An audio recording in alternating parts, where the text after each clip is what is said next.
Bismillahirrahmanirrahim. Alhamdulillahi rabbil alamin. Alhamdulillahilladzi a'ta kulla syai'in khalqahu thumma hada. Wa asyhadu an la ilaha illallahu alladzi 'allamal insana ma lam ya'lam. Wa yubayyinu lahu sabila ila as-sa'adati fil akhirati wal ula. Wa asyhadu anna Muhammadan 'abduhu wa rasuluhu sayyidul awwalin wal akhirin. Allahumma salli wa sallim alaihi wa ala alihi wa sahbihi wa man iktafa atharahu wa ihtada bi sunnatihi ila yaumiddin, amma ba'd.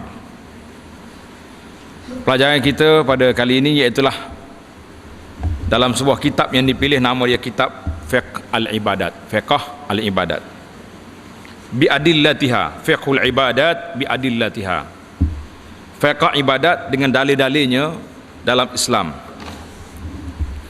yang ditulis oleh Syekh Hasan Ayub, seorang ulama Mesir yang bertugas juga di Makkah Al-Mukarramah. Fiqh ibadat ini sebagaimana yang telah kita belajar dalam dalam perundangan Islam ini, fiqh itu terbagi kepada beberapa bahagian.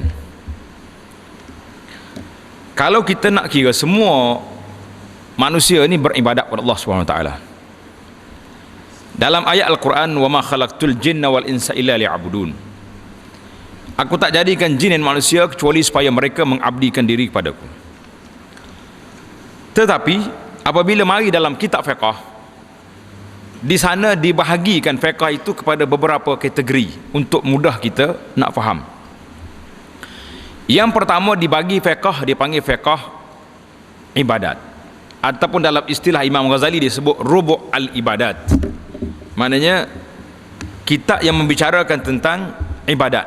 Maksud ibadat di sini iaitulah ibadah khususiyah, bermula daripada taharah, salah, puasa, zakat dan haji. Kemudian diikuti dengan muamalat, diikuti dengan jinayat, diikuti dengan ahwal syakhsiyah ataupun al-munakahat dan lain-lain kitab yang telah kita sebut dalam perbincangan kita yang lepas di dalam sejarah perundangan Islam. Jadi beribadat itu, mana-mana kitab fiqh pun kebanyakannya dia akan mula belajarnya dengan Kitabut Taharah. Kitabut Taharah iaitulah kitab yang membincangkan tentang at-taharah, makna kebersihan. Dalam kitab ini disebut at-taharatu wan nazafah, taharah, bersuci dan bersih. Di sana ada perbezaan. Apa beza di antara taharah dengan nazafah?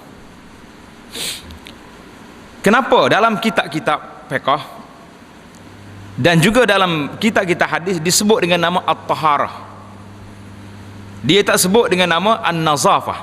Tak ada kitabun nazafah. Ada? Dia tak sebut kitabun nazafah, tapi dia sebut dengan nama Kitabut Taharah. Kenapa? Di sini bila sebut at-taharah dalam sudut bahasanya fil lughati, taharah tu maksudnya at-takhallusu minal adnas wahyal awsakh. Takhallus, membebaskan, menyucikan daripada kotoran, daripada segala jenis kotoran. Itu makna taharah, maknanya menyucikan. Jadi Kitabut Taharah, kitab yang membincangkan tentang bagaimana kita nak menyucikan, nak bersuci. Itu bagaimana? Sama ada suci di sini terbagi kepada beberapa bahagian yang kita akan sebut nanti. Suci secara zahir dan suci dalam sudut batinnya yang tak nampak. Kalau kita pergi kepada an-nazafah, apa makna nazafah dalam sudut bahasa? An-naqawatu minal awsakh, maknanya benda tu suci daripada segala kotoran. Orang kata ni bersih. Jadi orang kata bersih tu kalau tak ada nombor boleh sebut, kalau bersih ada nombor bahaya. Sehari dua ni lah. Jadi kena jangan letak nombor belakang. Bersih sekat tu ya. Kalau ada nombor tak boleh. Kita ni bersih betul lah ni, tak ada masalah lah. Jadi an-nazafah dengan mana bersih? An-nazafah tu minal iman, kebersihan itu daripada iman. Tapi at-taharah makna menyucikan. membersihkan. Itu beza di antara nazafah dengan taharah. Fal lafzani ala hadza mutaradifan. Jadi dua-dua itu satu kalimah yang berdekatan. Hak ni suci, hak ni bersih. Tetapi dalam syarak, dalam bahasa Islam, dia banyak menggunakan perkataan at-taharah. Tak apalah, malam ni kita belajar juga sikit dari sudut bahasanya. Taharah, tahura, yathuru, tahirun. Jarang diguna perkataan an-nazafah. Kenapa? Dalam uruf penggunaan at-taharah dalam lafaz syarak, maksud dia yang pertama, taharah, bila sebut taharah bersuci, yang pertama itu at-tatahhuru minal hadatsil asghari bil wudu, bersuci daripada hadas yang kecil dengan melakukan wudu. Wa minal hadatsil akbari bil ghusli, bersih, suci daripada hadas yang besar dengan mandi. Kecil dengan besar ni dua-duanya tak nampak. Kau nampak? Tak nampak. Kita tak boleh bezakan di antara orang ni ada hadas besar ni, orang ni ada hadas kecil, tak nampak. Jadi dia lebih kepada kebersihan dari sudut maknawi hadas ni, tak nampak. Tapi kalau kata suci daripada benda-benda najis, nampak. Oh, najis kat sini, baju di pakaian, di badan, semua nampak. Makna yang kedua, at-taharah, makna yang kedua, at-takhallusu minal adnasi wal anjas al-hissiyah, membersihkan diri, membersihkan daripada kotoran-kotoran dan najis-najis hissi. Hissi maknanya yang nampak, itu makna hissi. Najis yang ada, zatnya ada, ainnya ada, seperti kencing, mazi, darah, itu nampak. Ini benda. Dan maksud yang kedua juga, maksud dianya wal ma'nawiyah, membersihkan diri daripada kotoran maknawi. Hak ni hak tak nampak, tapi kesan dia lebih dahsyat daripada kotoran yang nampak. Seperti dosa-dosa al-qalbiyah yang terlibat dengan hati, dengan qulub. Hari ini ada setengah ulama dia tak guna perkataan hati, dia kata jantung. Al-qalbu bermakna jantung. Tapi sudah jadi uruf penggunaan kita, bila sebut orang tak kata orang itu jantung kotor, tak. Yang kata jantung ni lemah jantung ada. Dia tu kena lemah jantung dah, masuk ICU dah kata. Lemah jantung ada, lemah hati tak ada. Tapi bila mari penyakit, dia nak beza di antara jantung yang berdenyut tu dengan qalbi, dengan hati yang disebut dengan nama naluri manusia, hati manusia. Jantung, hati. Ini payah juga dalam bahasa Melayu pun kena bahas pula di antara jantung dengan hati tu. Jadi dosa itu yang jelasnya hadas dan najis, tetapi najis di situ adnas, kotoran yang zahirnya dan yang batinnya, iaitulah yang paling payah sekali kita nak baiki, kita nak ubat dia, iaitulah najis yang terlekat dengan kalbu manusia melalui dosa-dosa yang dilakukan oleh anggota-anggota manusia yang zahirnya. Ini yang payah. Jadi dalam perbincangan kita ini, insya-Allah taala kita akan bincang seluruhnya, kotoran yang zahirnya dan yang batinnya, dan kenapa adanya di sana wudu, kenapa di sana ada pakaian. Itu akan dibincangkan dalam perbincangan ini. Jadi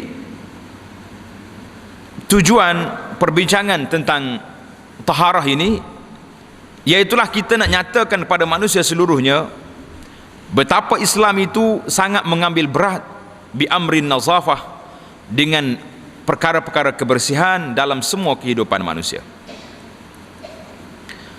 At-taharatu wan nazafatu, kebersihan, taharah, bersuci dan bersih dalam Islam ini, iaitulah termasuk dalam perkara-perkara asas, bukan perkara sambilan, tak.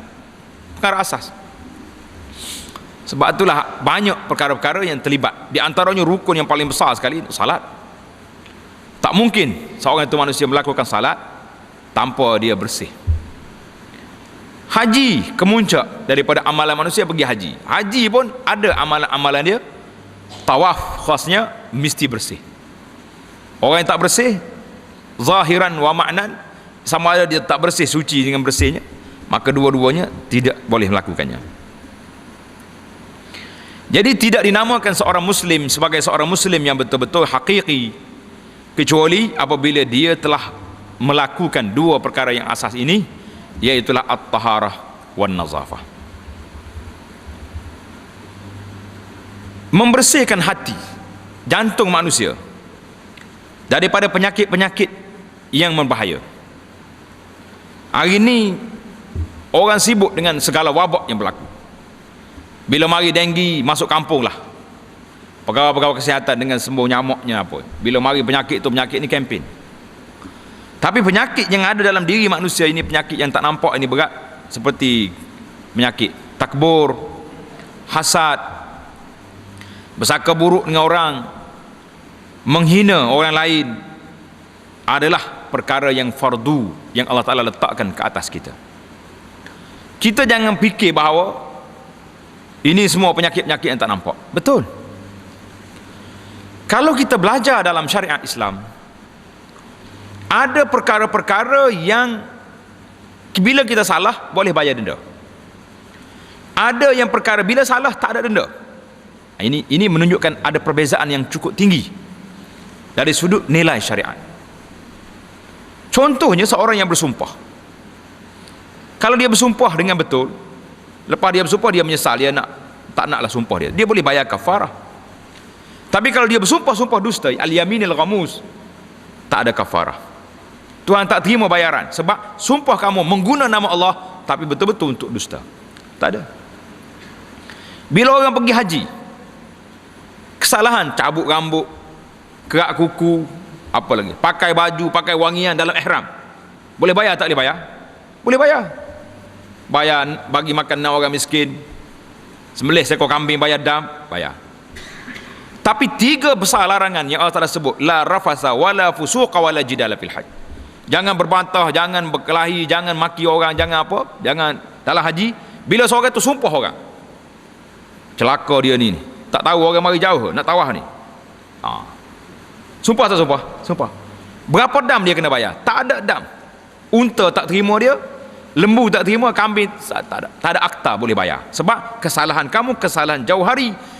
Maksud objektif haji itu nak melatih manusia menaik taraf kepada darjat yang tinggi, tidak marah kepada orang, tak maki orang, tak sumpah orang. Ini menunjukkan bahawa kesalahan-kesalahan anjas, kekotoran-kekotoran itu lebih dahsyat apabila dia tidak ada kesalahan, tidak ada denda. Bila kita balik kepada cerita kita ni dalam salat, perbezaan di antara dua pandangan ulama yang mengatakan orang tak semayang kena qada. Berapa tahun dia tinggal salat? Qada. Sebagaimana kita belajar dalam kitab fiqh Syafi'i. Qada kita. Ada setengah syekh-syekh kita ni sampai qada, mesti kena qada. Mari bulan Ramadan pun tak boleh tarawih sebab qada tak habis. Tak apalah. Itu bukan perbincangan kita hari ni. Ada pandangan ulama mengatakan orang tak tinggal sembahyang dengan sengaja, tidak ada sebab, la qada, tidak ada qada. Kesan daripada dua fatwa ini cukup tinggi. Yang kata qada sebab apa? Sebab dia kata orang ni masih lagi Islam walaupun dia tak sembahyang, fasik. Yang kata tak ada qada sebab kamu tinggal sembahyang, kamu telah kafir, khuruj, telah keluar daripada Islam, jadi tidak ada qada lagi kamu. Itu dia punya kesan, dia jauh jarak dan tinggi dia punya perbahasan di antara dua ini. Jadi kerana itulah kita tengok benda yang fardu, Allah Ta'ala fardu pada kita, tapi kita tidak terasa bahawa ianya fardu. Apa dia? Membersihkan diri daripada amradil qulub, daripada penyakit-penyakit hati, kotoran-kotoran hati yang ada ini. Jadi kita nampak di antara ketidakseimbangan manusia, ada orang yang cukup jaga dalam bab makan minum. Nak makan cari benda halal tu kita begini tengok, tak ada cok halal tak boleh makan. Walaupun air tu air mineral ambil di bukit, oleh kerana tak ada logo halal, tak makan, tak minum. Betul tak? Kalau pergi ambil wuduk ni tak boleh air ni mecik ke dia, tak boleh ni, air mustakmal lah, tak boleh jaga. jaga dia punya sampai naik darjat yang cukup payah dia nak ibadat, terlalu tinggi. Tapi lepas je semayangnya, lepas jumpa orang, habis dia sumpah orang lain. Jadi tak jaga anggota daripada perkara-perkara anjas, kotoran-kotoran, dosa besar yang buat. Jadi kita sama juga bila timbul isu belajar tajwid. Sampai mereka condemn ramai imam-imam yang baca Quran semua tak betul lah, sebab tak cukup makhraj tajwid. Jadi bila kita kata pegang Quran ni untuk diamalkan, amal tak apa, kita dah amal dah lah ni pun. Dalam bab semayang kita sudah baca Quran, tapi dalam bab hukum hakam itu cerita lain. Jadi nampak kepincangan dalam tidak seimbang. Ia panggil ikhtilalul mawazin, neraca yang tidak seimbang dalam masalah ini. Jadi kita dah hurai panjang dah cerita neraca ni. Apakah seorang muslim itu nampak dalam gambaran dia bahawa Allah Ta'ala perdukan setiap kali kita nak salat, kita kena bersih diri, bersih tubuh, bersih pakaian, bersih tempat salat kita, ambil wuduk lagi, mandi lagi kalau dia berjunub. Semata-mata untuk salat saja ke? Untuk apa? Ini soalan.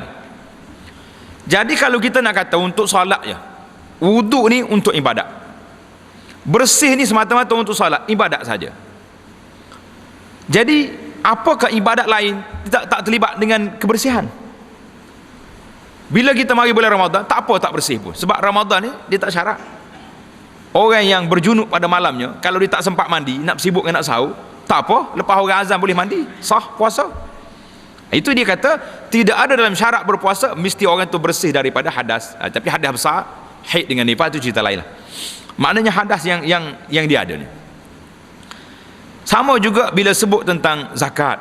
Nak pergi keluar zakat tu, mandi ya, mandi untuk bayar zakat. Ada? Tak ada mandi bayar zakat. Jadi lain-lain lagi ibadat-ibadat. Adakah Allah Ta'ala tidak suruh kita bersihkan, bertaharah dulu, baru buat benda-benda ni, berzikir contohnya? Jadi jawabnya, kata ulama di sini, tidak munasabah. Setiap tempat itu ada kebersihan yang dituntut. Bila nak pergi salat, kena bersih. Sehingga Allah Ta'ala sebut dalam Quran, ya bani Adam khudhu zinatakum inda kulli masjid. Hei anak Adam, ambillah perhiasan kamu bila nak ke masjid. Suratul A'raf ayat 31. Sebab apa masjid ni dituntut? Supaya bila nak pergi masjid kena bertaharah, mandi. Bahkan hari Jumaat tu diminta kita mandi lagi, pakai pakaian yang cantik dengan atir, dengan minyak wangi pakai. Sebab apa? Sebab multaqal muslimin, di masjid tempat berjumpa dengan orang-orang Islam yang lain. Jadi bila jumpa kawan-kawan yang tak munasabah, kita jumpa kawan lain dalam keadaan kita pakaian yang tak cantik, dalam bau tubuh yang tidak menyenangkan hidung kawan-kawan kita, dalam keadaan apa saja benda-benda yang kita buat tidak suka, apa dia ni, masjid kapek pula baru, tengok masuk dengan seluar yang penuh dengan apa-apa seluk dengan apa, tu imam pun menggelabah tengok atas masjid dah. Jadi tidak senang. Tapi bila mari berpuasa, puasa kata aku ni kerja, aku tak makan je. Betul tak? Kita pun belajarlah bab puasa, kitabus siyam, bab puasa, bermula daripada rukun puasa, menahan diri daripada ini. Perkara yang membatalkan puasa, makan dengan minum, bersubuh dengan isteri, batal. Baik, itu perkara-perkara yang manusia kena buat, kena berhenti daripada perkara. Tujuan apa? Tujuan yang paling besar daripada itu, kalaulah yang halal kamu berhenti, makan halal, kamu tak makan, minum halal, kamu tak minum, isteri kamu kahwin betul-betul, tak boleh usik dia tengah hari. Taib, kenapalah mulut kamu masih lagi berterusan dengan perkara-perkara yang haram? Man lam yada' qawla zur wal amala bihi. Siapa dia tidak tinggal perkataan dusta, masih lagi mengguna perkataan dusta tengah hari bulan Ramadan ke, tengah puasa, boleh lagi bersumpah, boleh lagi bercakap dusta. Walaysa lillahi hajah min an yada'a ta'amahu wa syarabahu.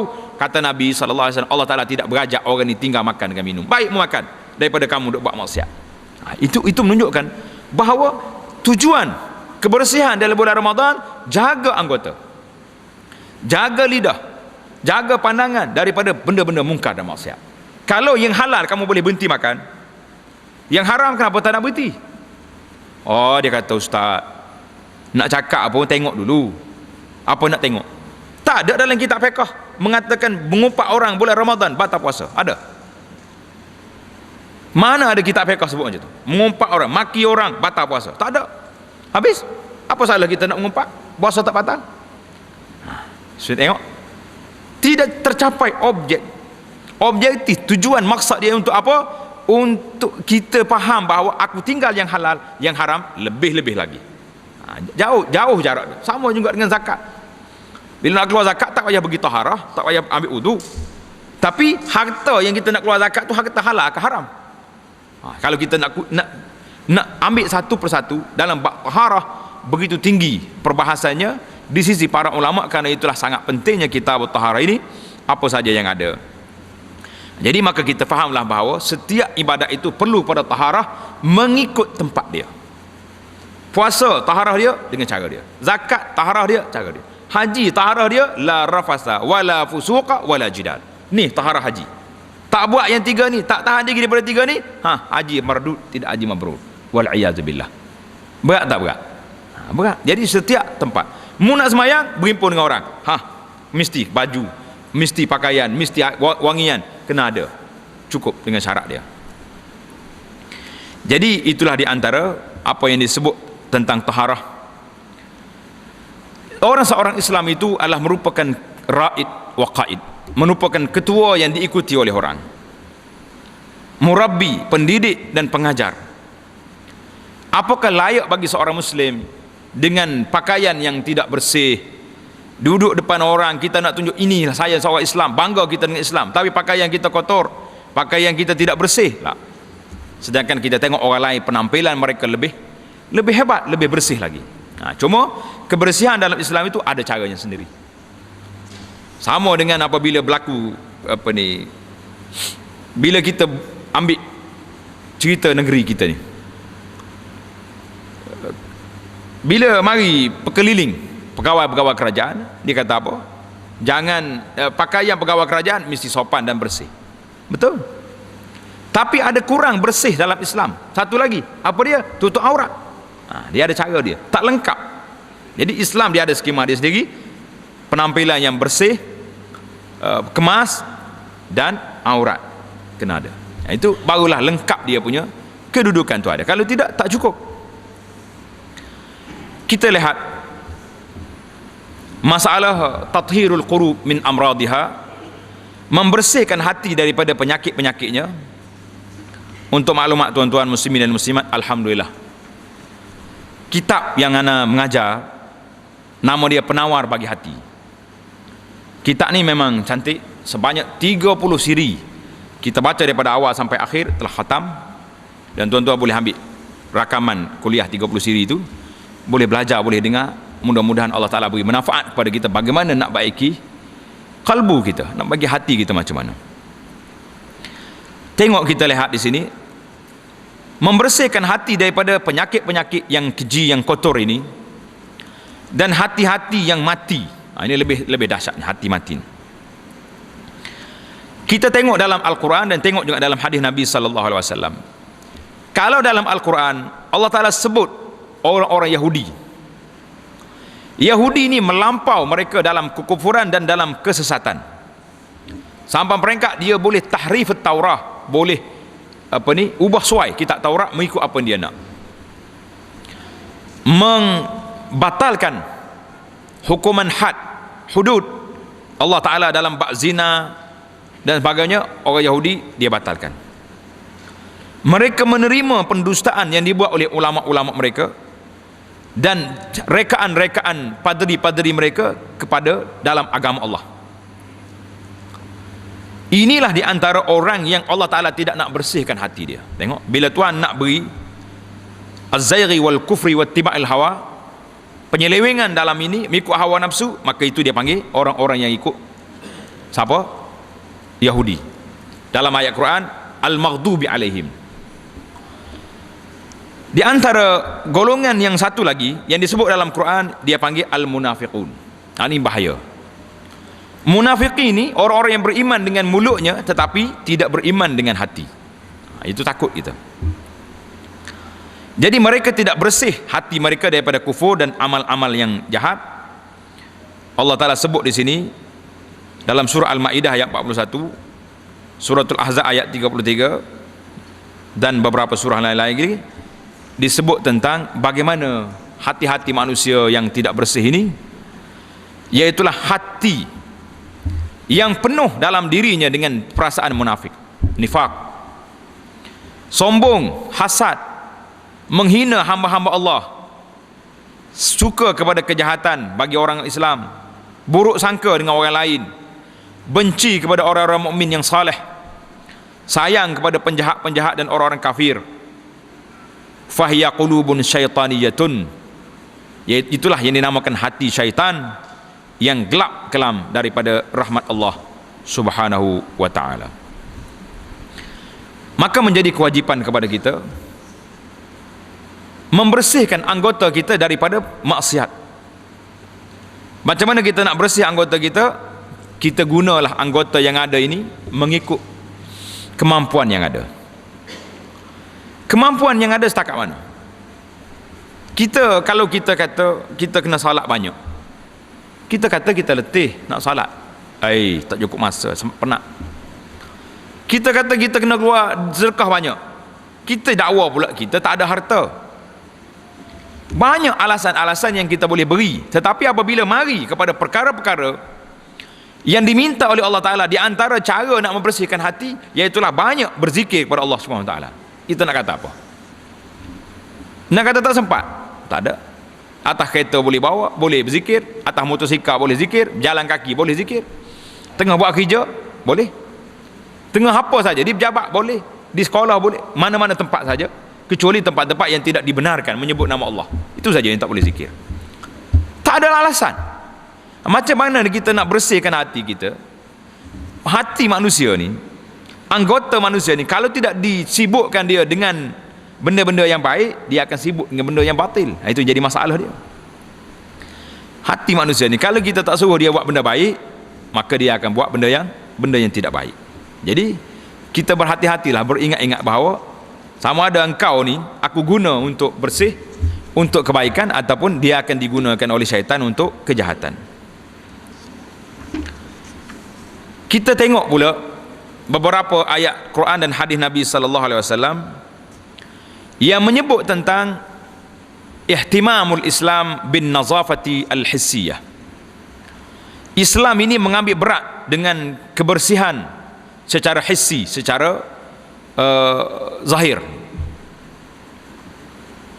Di antaranya ayat Al-Quran, a'udzubillahi minasyaitonir rajim, wa yas'alunaka 'anil mahid qul huwa adza fa'tazilun nisaa fil mahid. Dalam surah Al-Baqarah ayat 222, apabila orang tanya engkau tentang haid, maka jauhkanlah fa'tazilun nisaa fil mahid, jauhkanlah orang perempuan itu di tempat haidnya. Wala taqrabuhunna hatta yathurna. Ini jangan kamu hampiri mereka kecuali apabila setelah mereka bersih. Satu. Dalam ayat yang lain surah Al-Maidah ayat 6, ya ayyuhalladzina amanu idza qumtum ila ssalati faghsilu wujuhakum wa aydiyakum ila al-marafiq, ila akhir. Wahai orang yang beriman, apabila kamu nak mendirikan salat, maka basuhlah muka kamu, tangan kamu, sampai ke akhir surah tentang wudu. Itu dua ayat yang disebut. Kemudian ayat hadis Nabi sallallahu alaihi wasallam, ada beberapa hadis yang disebut di sini, yaitulah daripada Aisyah radhiyallahu taala anha qalat, sabda Nabi sallallahu alaihi wasallam, ashrun minal fitrah. Ini kita tengok. Ashrun minal fitrah, 10 perkara ini daripada fitrah manusia, kebersihan manusia. Kita baca hadis, kemudian kita jelaskan satu persatu apa benda fitrah yang disebut di sini. Yang pertama, qassus syarib, potong misai. Misai kita ni kena andang, jangan biar dia masuk dalam mulut. Lebih-lebih lagi kita orang Melayu yang tak makan roti ni, makan pulut durian lagi, makan laksa lagi. Kalau misai tu boleh pak masuk dalam mulut, apa jadi? Porah molek tak? Porah. Satu, wa'ifa'ul lihyati, simpan janggut. Hukum simpan janggut ni kita tengok dalam huraian nanti. Wasiwak, bersugi. Hari ni kalau nak cari seorang yang ada kayu sugi payah. Kayu sugi ni tak nanti besar ni pun okey dah. Setengah orang kalau kayu sugi ada besar ni tu. Cokai dalam okey, tak syarat. Kecil-kecil pun cukup. Dia punya naknya kayu sugi tak ada. Tak sih. Wastinsyaqul ma, masuk air dalam hidung. Wa qassul azafir, kerak kuku, potong kuku. Wa ghaslu al-barajim, basuh tempat lipatan sendi-sendi ni. Orang panggil tempat yang ada daki ni, celah-celah. Wa natful ibit, cabut bulu ketiak, jangan duduk sonyeh situ. Wa halqul anah, cukur bulu hari-hari. Tengok dia punya rahmatnya Nabi ni. Nabi tak kata cabut bulu hari-hari. Kalau cabut bertempik kita dah. Dia suruh cukur. Ini dia panggil rahmat. Kalau kita nak kata Nabi ni tak ada fiqh waqi', fiqh riyad, la, fiqh waqi' ni. Kenapa waktu mari di ketiak cabut? Bila mari di tempat yang sesuai, dia kata cukur, gunting. Wantiqasul ma', iaitulah istinja. Istinja sama ada dengan air. Yang ke-10-nya kata rawi ini al-madmadah, berkomor-komor. Ini 10 perkara ni panggil asyrum minal fitrah. 10 perkara ini daripada fitrah kejadian manusia. Ada satu riwayat lain dia kata al-khitan. Khitan maknanya berkhitan. Orang Melayu kata khatan. Nah, dalam kamus dewan dia kata khatan. Arab kata khitan. Itu satu hadis. Hadis yang menyebut tentang manusia ni perlu kepada kebersihan. Tengok. Hadis ni riwayat Muslim. Dalam hadis lain, Aisyah radhiyallahu ta'ala anha qalat, qala sallallahu alaihi wasallam, as-siwaku matharatun lil fami mardatun lil rabbi. Bersiwak itu menyucikan mulut dan mendapat keredaan Allah. Siwak, mulutnya bersih, Allah Ta'ala reda. Jadi hadis ni riwayat Imam Syafi'i, Imam Ahmad dengan sanad yang sahih. Hadis yang ketiga, an Abi Salamah an Zaid bin Khalid al-Juhani qala sami'tu Rasulullah sallallahu alaihi wasallam yaqul laula an asyqa ala ummati la amartuhum bisiwak inda kulli salah. Kalaulah aku tidak takut menyusahkan umat aku, nescaya aku perintahkan mereka bersiwak setiap kali nak salat. Jadi kalau Nabi ni banyak benda yang kita tengok, perhati. Bila dia takut menyusahkan, dia tak suruh, tak paksa. Tapi macam nak paksa tu, aku ni kalau tidak menyusahkan awak ni, kita kadang-kadang kita cakap dengan kawan kita tak, Allah Hanan memang perlu pada bantuan hantar ni, tapi takut menyusahkan, tak apalah, saya pergi sendiri. Ya, tahu dah tu nak suruh dia hantar tu tak? Nak suruh dia hantar tu. Kawan dia pun okeylah, jumpa lain kali. Ni tak payah sungguh ni. Kalau payah naik tak apa, anak pun tak ada kerja banyak hari ni, tak minyak banyak lagi dalam kereta, boleh pergi hantar. Jadi itu dia panggil nak sungguh. Cumanya tak direct. Nabi kata laula an asyqa, kalau aku tak fikir kesusahan umat aku ni, aku akan suruh setiap kali salat. Maknanya suruh dah tu, cuma tak jadi fardu, tak jadi wajib. Itu dipanggil cakap dia cukup balaghah, cukup balaghah. Tengok ni sahabat-sahabat, hadis ni riwayat oleh Imam At-Tirmizi. Fakana Zaid bin Khalid, tengok sahabat Nabi radhiyallahu taala, Zaid bin Khalid al-Juhani ni, yashhadu as-salawat fil masjid, dia pergi semayang di masjid, wasiwakuhu ala uzunihi, siwak dia, kayu sugi dia duduk atas telinga sini, duduk maudhi al-qalam min uzunil katib, tempat pensil, pen penulis-penulis. Penulis sastrawan, pen dia duduk sini. Khalid ni dia punya tatbik kepada siwak ni, sebab dia riwayat ni. Khalid Juhani kata sami'tu, bila dia dengar, dia mempunyai nilai tambah daripada orang lain. Aku dengar sendiri Nabi bersabda. Jadi untuk melaksanakan tuntutan Nabi ni, walaupun tak jadi, tak suruh wajib, dia letak sini, dia punya kayu sugi, punya semangat dia punya. Kita kalau letak sini, bising orang ni. Apa jadi Ustaz Abu Anas tu, kayu sugi pun duduk atas telinga pula dah. Jangan letaklah. Kita tengok keadaan lah nak letak pun kan. Dia kadang-kadang nak tatbik sunnah, ada benda tempat-tempat orang yang tak biasa, bila kita buat jadi asing gitu, jadi janggal. Jangan pula Ada setengah sahabat ni kata, tak apa ustaz, badal Islamu gharib, Islam ti mula dalam keadaan dagang, orang tak nak, jadi hari ni orang tak nak tu mana orang kita dak lah. Dia bukan suruh lagu tu. Islam ni rahmat lil jami'. Nak suruh manusia semua masuk, tapi kalau kita buat benda asing, benda yang kadang-kadang orang jadi pelik, tak boleh. Jadi dia tak mendirikan salat kecuali dia akan bersiwak. Itu Khalid. Nak ceritanya betapa sahabat Nabi radhiyallahu taala begitu teliti dan sangat-sangat mengambil berat, sangat-sangat menekankan kepada tatbik sunnah. Jadi kita hari ni bila kita belajar macam mana kita nak tatbik sunnah, sunnah bersiwak pun tak jadi lagi. Tak? Masalah orang Melayu bila tatbik sunnah, dia tengok lelaki lain. Dia kata tatbik sunnah ni kerja dia nak bini seorang lagi. Itu kerja dia panggil tu mazhab orang Melayu. Tak? Dia faham lagu tu. Nak kata apa nak ke dia? Jangan marahlah makcik-makcik belakang tu. Hadis yang keempat, an Syuraih bin Hani qala, sa'altu Aisyah, aku tanya Aisyah radhiyallahu taala anha, bi ayyi syai'in kana yabda Rasulullah sallallahu alaihi wasallam idza dakhala baitah.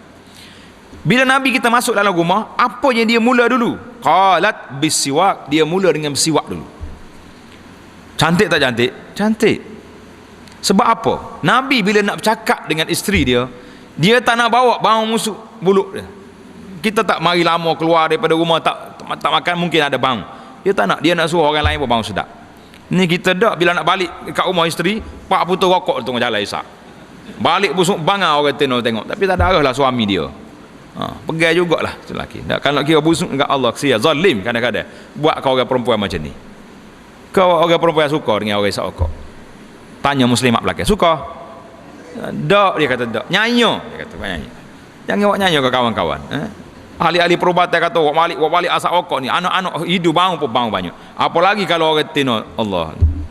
Nak cerita banyak pun budak-budak raman. Jadi di antara hadis Nabi sallallahu alaihi wasallam, dia sebut di sini nak cerita kepada kita bahawa ihtimam, betapa Islam itu mengambil berat terhadap perkara-perkara yang begini. Kebersihan at-taharah ini kenapa diambil berat sangat? Kerana kita nak tahu supaya benda-benda yang terlibat dengan kedudukan manusia ini tidaklah menjadi satu perkara yang kita anggap remeh-temeh ataupun perkara-perkara yang kecil. Ada dua hadis di sini yang dibawa oleh Syekh kita, dia kata apa? Yang menunjukkan kepada ihtimamnya syarak terhadap kebersihan dalam Islam ini. Daripada Jabir, Nabi SAW lihat seorang laki-laki sa'irar ra'si, rambut dia bergoseng, tidak terurus rambut ni. Orang kata apa sa'irar ra'si ni? Kalau Kelantan kata goseng lah, tak? Goseng rambut. Apa dia bahasa Melayu goseng ni? Takut orang Kuala Lumpur dengar tak payah ya? Tidak terurus. Tidak terurus lah. Mana rambut dia berserabu sini. Kucaboje, mak kata lah. Muttasikhul thiyab, bajunya kotor. Allahu akbar. Nabi tengok. Faqala, ama kana yajidu hadza ma yusakkinu bihi ra'sahu. Nabi kata, pak cik ni tak ada ke, dia tak dapat ke satu alat yang boleh menenangkan kepala dia? Mana sikatlah rambut tu, apa mari macam ni? Ama kana yajidu hadza ma yughsilu bihi thiyabah. Apakah orang ni tak jumpa air-air sabun-sabun yang nak basuh baju dia ni sampai begini? Hadis riwayat Imam Ahmad dengan sanad yang sahih. Satu lagi hadis Nabi sallallahu alaihi wasallam daripada Ibnu Umar. Kata Rasulullah sallallahu alaihi wasallam, tahhiru hajil ajsad tahharakumullah. Bersihkan tubuh kamu ni, jasad kamu ini, Allah Taala akan bersihkan kamu. Karena fa innahu laisa 'abdun yabitu tahiran. Tidak ada seorang hamba yang tidur dalam keadaan bersih. Nak tidur tu bersih tubuh, kemudian ambil wudu, illa bata ma'hu malakun fi syi'ari. Kecuali akan tidur bersama dengan dia malaikat rahmat duduk sekali dengan kita. La yanqalibu sa'atan minal lail, tak balik tubuh dia satu malam, pada malam tengah kita tidur tu balik sana sini, illa qala, malaikat yang tunggu kita kata apa? Allahumma ighfir li 'abdika fa innahu bata tahiran. Ya Allah, ampunkan hamba-Mu ni, duk balik tengah tempat tidur ni kerana dia tidur dalam keadaan bersih. Tengok kelebihan begitu tinggi sekali. Ni kita dah balik letih-letih pagi tengah malam, nak mandi malah dah pakai tidur dengan tiup busuk gitu ya. Nyanyi kau orang sebelah, nyanyi tak nyanyi, kawan tu Allah, dia kata pojik ni kak. Hadis ni rawahu Tabarani fil Awsat dan telah disahihkan dalam Sahih Al-Jami' As-Saghir. Maknanya hadis ni jelas kepada kita. Baiklah, kita balik kepada sedikit perbincangan akhir kita tentang sunanil fitrah. Disebut dalam hadis tadi sunan fitrah ada berapa? 10 perkara. Dalam riwayat yang lain, Nabi kita sallallahu alaihi wasallam sebut dalam hadis Abi Hurairah, Nabi kata khamsun minal fitrah. 5 perkara. Jadi ada kala dia sebut banyak, ada kalanya, sebab itulah para ulama dia kumpul. Contohnya hadis Syu'abul Iman. Syu'abul Iman ni maksudnya cabangan iman. Cabang iman tu ada berapa? Nabi kata apa ni? Al-imanu bid'un wa sab'un syu'bah. Iman tu lebih daripada 70. Jadi mari Al-Imam Al-Baihaqi rahimahullah ta'ala, dia kumpul satu kitab nama dia Syu'abul Iman lil Baihaqi. Cabang-cabang iman dia bawa semua. Nak cari 70 lebih tu dia bawa semua. Satu ni dia kumpul hadis-hadis, dan banyak ada hadis yang sahih, ada hadis yang dhaif dalam kitab Syu'abul Iman. Besar kitab ni. Anak bawa balik kitab tapi nak baca tak berani sebab terlalu panjang. Jadi ada ringkasannya, insya-Allah kita bacalah. Masa yang ada kita baca. Jadi bila dia kata apa? Di antaranya khamsum minal fitrah, 5 perkara fitrah ini. Yang pertama al-istihdad. Istihdad tadi kita sebut dah. Dalam hadis yang pertama tadi dia sebut dengan nama qasul al-anah. Istihdad maknanya mengguna pisau cukur. Nak cukur di mana? Tempat dia sebut awal tadi, tempat cukurnya di ari-ari. Wal khitan, yang kedua bersunat. Orang Melayu kata bersunat, berkhitan. Wa qassus syarib, potong misai. Wa natful ibit, cabuk bulu ketiak. Wa taqlimul azfar, dan kerak kuku, potong kuku. Rawahul jamaah. Jadi apa maksudnya fitrah di sini? Bahawa fitrah di sini an hazil asya, benda-benda ini, perkara ini, siapa yang melakukannya maka dia telah bersifat, orang yang melakukannya itu dengan sifat fitrah allati fatarallahu al-ibad 'alaiha, yang Allah Taala ciptakan manusia ni macam ni keadaannya. Tapi kalau kita tak ikut hak ni, kuku panjang, kita pun heranlah, anak tak tahu macam mana, jadi pelik. Biasanya orang perempuan ni suka tahu kuku panjang. Buat apa kuku panjang? Kuku panjang ni kalau makhluk yang duduk bersama kita ni kucing, kuku panjang tak? Kucing tak apalah, itulah senjata dia, pisau dia duduk situ, dia nak kerak. Yang kita nak cekang siapa? Kesilap-silap gosok tu lelaki kena hujung kuku, marah kawan itu pula, apa dia ni. Tapi suka orang perempuan ni taruh kuku panjang. Jangan, dia panggil khilaful fitrah. Mungkin tuan-tuan rasa payah ustaz, nak faham macam mana enggak fitrah ni. Kadang-kadang kalau buat bandingan mudah faham. Kita orang Melayu ni makan apa? Nasi. Tiba-tiba ada seorang dalam kampung kita tu pergi makan batu. Kerja dia ambil kayu kerak kekoh. Makan nasi ni, tak makan kayu. Itu dia panggil orang khilaf fitrah. Sebab fitrah dia makan nasi. Fitrah kejadian manusia ni sifat dia. Potong kuku, misalnya kerak, janggut simpan, ini orang fitrah. Tapi hak tak ada janggut tu, minta maaf lah. Dia kata apa di sini? Yang pertama dalam hadis ni al-istihdad, iaitu cukur al-anah. Yang baiklah, kalau orang cabut boleh kata tidak? Imam Nawawi kata wal afdalu al-halq. Yang afdalnya dalam bab ni, dalam di situ di buru hari-hari ni kena cukur, tidak cabut.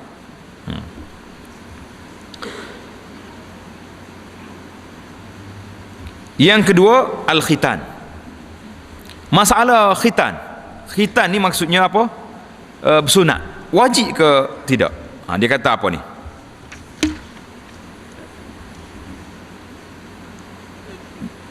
Yang ketiga qassus syarib, iaitulah kerak, potong misai dia. Huwa sunnatun bil ittifaq. Potong misai itu sunat dengan ittifaq para ulama. Dia kata nak cukur, nak cukur sendiri pun tak apa, nak suruh tukar gunting, baba kita cukur dekat mana tu? Dekat kedai gunting pun tak jadi masalah. Yang pentingnya nak benda tu dipotong. Yang ke seterusnya natful ibit, cabut bulu ketiak ni, sunnatun bil ittifaq aidan, sunat dengan ittifaq ulama. Qala an-Nawawi rahimahullah wal afdal fihi an-natfu, yang afdalnya cabut bulu ketiak, bukan cukur. Yang afdal, tapi kalau cukur pun tak ada masalah.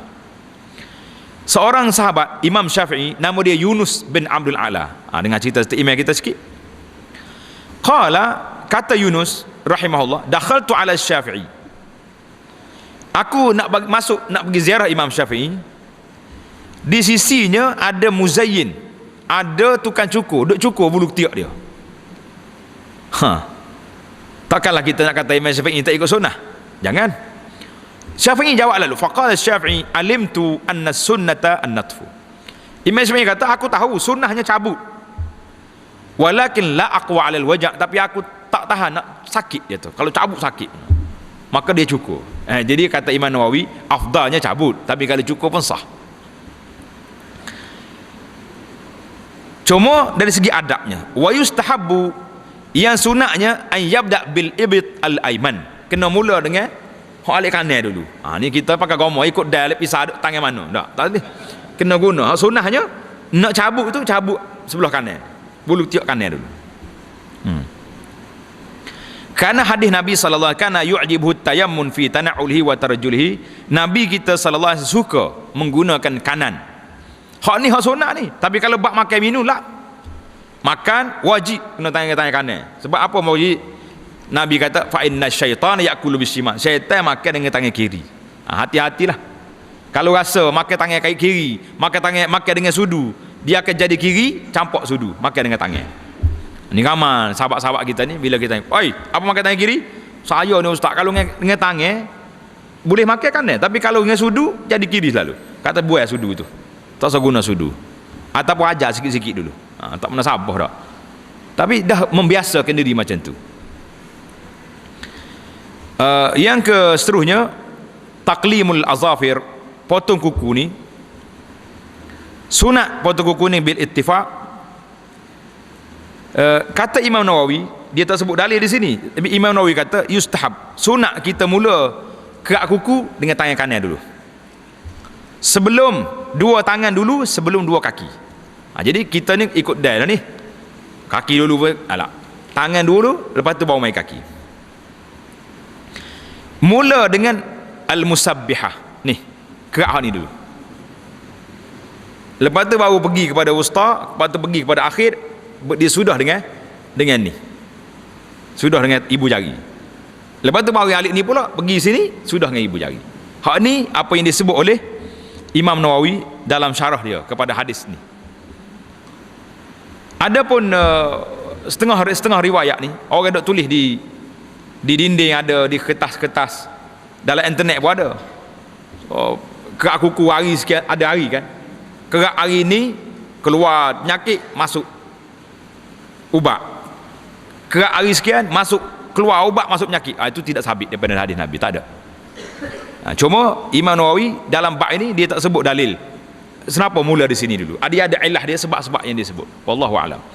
Tapi pada cara dasarnya tidak ada dalil khusus kena mula dulu. Cuma ambil hadis umum, Nabi kita suka kanan dulu, jadi kita guna kanan dulu. Banyak ni orang duk sebar kertas-kertas ni, dia kata ni kita kena buat jangan kerak kuku hari sekian-sekian. Itu hal ni itu tidak sabit, telah dikondem oleh para ulama, tidak sabit. Jadi dia kata apa ni, setara mana masa yang dibenarkan. Kata Anas radhiyallahu taala anhu, Anas kata apa? Wuqita lana fi qas syarib. Nabi kita sallallahu alaihi wasallam beri waktu untuk kerak misah, potong kuku, cabut bulu ketiak, cukur bulu hari-hari. Alla natruka akthar min 40 lailatan, jangan lebih daripada 40 malam. Mana kalau lebih pada 40 tu lebih pada hak dah. Rawahu Muslim. 40 hari. Mana kalau janggut misal 40 hari, bulu-bulu lain tu okeylah. Jangan lebih pada 40 malam, 40 hari lah. Baik. kita berpindah pula kepada i'fa'ul lihyah, simpan janggut. Hak ni di antara perkara yang menjadi perbincangan sedikit. Ada orang kata janggut ni tak apa, tak simpan apa. Ada orang kata kena simpan. Hak simpan pula bagi tiga pula.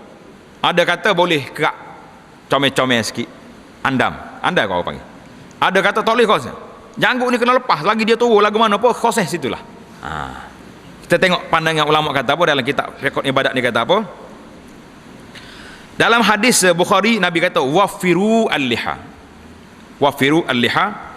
Dalam riwayat Muslim aufu al-liha wa huwa bimaknahu. Maknanya i'fa'ul lihyah, maknanya kita kena jaga, lepaskan janggut kita ni. Kerana apa? Wa kana min adatil furus, adat puak-puak Faris, puak-puak Parisi ni. Dia kata apa? Qassul lihyah, puak-puak dia nya suka kerak rambut, janggut, suka kerak janggut. Jadi kalau kita, Nabi kita mari nak suruh beza di antara orang Islam dengan orang putih, jaga janggut.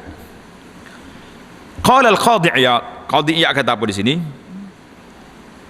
Yukrahu, makruh cukur janggut, kerak dia atau bakar janggut, tak boleh. Dia bakar, yang penting tak boleh buai janggut ni. Wa ammal akhdhu min tuliha wa 'ardiha fa hasan. Jadi ambil hak panjang dia, tebal dia tu bagus. Dia kata ini. Tapi makruh juga asyuhrah fi ta'zimiha. Kalau kita sepak janggut menyebabkan pelik pada orang lain pula dia kata makruh juga situ. Ini pandangan Qadhiyah. Wa qad ikhtalafa as-salafu fi zalika. Telah berbeza pandangan ulama-ulama salaf, ulama-ulama hak terdahulu awal-awal lagi tentang simpan janggut ni macam mana. Ada yang mengatakan jangan tinggal janggut ni panjang sampai peringkat haddus syuhrah, makna sampai peringkat masyhur sangat lah dia ni, jadi hebat nampak daripada orang lain tu. Maka dia kena kerak sikit. Wa kariha Malikun tuluha jiddan. Imam Maliknya tak suka terlalu panjang doa. Ada di kalangan mereka man hadda bima zada al qabdah fayuzal. Maknanya kalau janggut dia ni dia ambil setakat ni, kepal gini, hak lebih tu kerak. Jadi puak kita ni tak kerak belakang dah ni, tak turun lagi ke darjah ni. Jadi kita nak, dia kata di sini ada di kalangan ulama salah kata tak boleh ambil janggut ni kecuali ketika dalam haji dan umrah. Pandangan yang mengatakan makruh cukur janggut, makruh cukur janggut ni wahwa qaulul aqalliyah minal fuqaha, minoriti ulama-ulama fiqh yang mengatakan boleh cukur janggut. Hak majoriti macam mana? Wa amma aksarul fuqaha, yang majoriti ulama fiqhnya minhum al-malikiyah, ulama Malikiyah, ulama mazhab Hanafi, ulama mazhab Hambali, fa inna halqal lihyah indahum haram cukur janggut. Malam ni boleh cukurnya, belum pada ni duk khilaf-khilaf lagi. Majoriti ada, hak minoriti, tapi kita nak duk majoriti lah, lebih selamat. Majoriti ulama tiga mazhab mengatakan cukur janggut itu haram, kecuali janggut panjang sangat tadi, barulah masuk dalam khilaf di kalangan para ulama salaf yang mengatakan boleh lepas pada segenggai ni, kita boleh kerak. Dia tak mahu kepada haddus syuhrah, jadi masyhur sangat. Oh dia tu mana tok janggut besar, jadi siapa peringkat tu.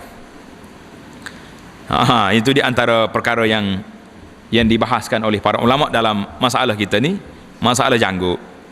Jadi cantiklah tuan-tuan muslimin dan muslimat. Jadi kita cubalah hak muslimatnya bui sokongan lah. Abang jangan cukur janggut ni, haram. Majoriti ulama kata, jumhur ulama kata haram cukur janggut. Jadi benar haram tu berdosa. Tapi kalau cukur, tak cukur comel, kau tak comel, nampak beza kat kita dengan bini tu. Kalau tidak tukar dia tu, suami kau bini bawa kereta tu, kalau ada janggut jeput Aceh lah dia ada. Suami dia bawa pasal nampak ada bayar janggut kat sana. Jadi lain sikit ni. Gimana? Misal cukur juga, tak ada apa dah kita ni. Baiklah. Jadi sambil-sambil kita bincang, tapi inilah majoriti ulama mengatakan haram cukur janggut. Yang terakhir mungkin kita tengok dalam bab al-khitan. Khitan ini sunnah fitrah. Sebab Nabi Allah Ibrahim alaihissalam berkhitan. Nabi Ibrahim berkhitan bila? Selepas umur dia 80 tahun. 80 tahun dia bawa khitan. Waqtatan Nabil Qadum, nama tempat dia. Cuma kita tahulah ulama kata apa ni? Ada ulama Syafi'i dan ramai lagi ulama lain mengatakan khitan itu wajib. Laki-lakinya, perempuannya wajib. Di sisi Imam Malik dengan Abi Hanifah, kata Imam Nawawi, pendapat majoriti ulama sunnah. Khitan itu sunnah, bukan wajib. Ada juga imam lain yang mengatakan wajib laki-laki, sunat bagi perempuan. Jadi itu di antara dalil-dalilnya panjang lah. Cuma kita tengok di sini, bilakah waktu nak berkhitan? Jadi kata di ulama, dia kata tidak ada waktu yang tertentu. Inilah mazhab majoriti ulamanya, tidak ada waktu yang tertentu. Tidak wajib pada masa kecil. Bagi ulama Syafi'iyahnya ada satu wajah mengatakan bahawa wajib ke atas wali dia tu, sebab mazhab Syafi'i wajib khitan. Wajib ke atas walinya mengkhitankan anak yang kecil sebelum baligh. Jadi pandanganlah kita tengok, kebanyakan anak-anak kita ni berkhitan bila nak habis sekolah rendah. Buat majlis khitan ramai-ramai dak. Benda songar tak mudah dia. Zaman dulu. Hari ni mana ada rendah hospital. Jadi katanya hadis Nabi sallallahu alaihi wasallam mengkhitankan cucu dia Hasan dengan Husain yaumas sabi' min wiladah, pada hari yang ke-7. Jadi anak suka hari ni kalaulah kita boleh khitankan anak-anak kita ni waktu kecil. Anak pengalaman kita dapat anak laki-laki semua 4 orang waktu belajar di Madinah tu, semua kita khitan waktu dia kecil lagi. Babi lah itu ni, baby ni dalam umur 40 hari. Bahkan dia setengah hospital tu, kalau lebih pada sikit umur, lebih pada 100 hari, dia tak nak. Dia kata tak, kamu bawa hospital lain. Dia nak benda tu kena baby lagi kecil, baru dia khitan. Senang, budak tu teriak menangis sikit, lepas tu selesai masalah. Satu, selesai masalah, dia selesai. Yang kedua, menyelesaikan masalah orang Melayu ni. Bila budak tak khitan masuk masjid, kotor-kotor, najis. Hak ni kita bincang dalam masalah lain lah. Kalau tuan-tuan tak nak sabar, nak tunggu bila masalah lain nak bincang ni panjang lama lagi, boleh ambil rakaman yang ana buat perbincangan satu wacana tentang hukum mengenai kanak-kanak. Tengok dalam CD dia tu, hukum mengenai kanak-kanak, kita bincang tentang anak-anak khitan, hukum khitan cara panjang, hukum ibu menyentuh anak-anak kanak-kanak yang pakai pampers macam mana dalam salat dia, dan juga kalau budak-budak masuk dalam saf kita, budak-budak yang tak khitan ni bila mari duduk dalam saf, setengah ustaz ni kita dengar sendiri, dia kata kalau mari budak tak jawi, istilah orang kita ni tak jawi, dia panggil tak sunat ni, sentuh orang ni, maka dia pergi habis satu saf terbatal semua semaya. Ini anak dengar yalah. Takkan kita nak hujah dengan dia tengah mengajar. Bila orang ni kita kena ingat, bila mikrofon duduk tangan orang, kita kena dengar aja, tak boleh nak kata apa. Tunggu giliran kita pula baru kita boleh syarah tak. Jadi cantik tuan-tuan muslimin dan muslimat, coba ambil dalam rakaman yang ana buat hukum mengenai kanak-kanak. Cantik. Jadi kita dah bahas panjang. Cuma di sini kita tengok beberapa perkara yang kita nak berkhitan, potong 10 perkara daripada fitrah ini. InsyaAllah kita akan sambung perbincangan kita dalam jalsah yang akan datang tentang an-najasat, benda-benda najis pula. Apa dia najis? Najis dan kebersihan, dia dua-dua tu ya, ada najis, ada bersih, InsyaAllah. Jadi itu sajalah yang dapat kita bincangkan pada kali ini. InsyaAllah semoga apa yang diperkatakan itu memberi kepahaman kepada kita betapa Islam itu ihtimam bin nazafah, sangat-sangat mengambil berat tentang kebersihan. Jadi kalau kita kata orang Islam tak bersih, tak apa, tapi jangan kata Islam tak bersih, orang Islam tak bersih, tak apa, memang tak bersih sungguh, orang tak bersih itulah. Jadi kalau orang kata Islam tu tak baik, berat. Mana ada, semua tak baik laku atas dunia hari ni. Mana ada pengikut agama yang semuanya 100% beramal dengan agama dia, tak ada. Jadi Islam ni mengajar kepada kita kebersihan, tapi yang tak bersihnya orang-orang Islam yang tidak ada kesedaran itu, yang tidak bersih, Jadi aqulu qauli hadza wa astaghfirullah li wa lakum. Wassalamualaikum warahmatullahi wabarakatuh. Subhanakallahumma bihamdika asyhadu an la ilaha illa anta astaghfiruka wa atubu ilaik. Wa sallallahu ala nabiyyina Muhammadin wa ala alihi wa sahbihi ajma'in walhamdulillahi rabbil alamin.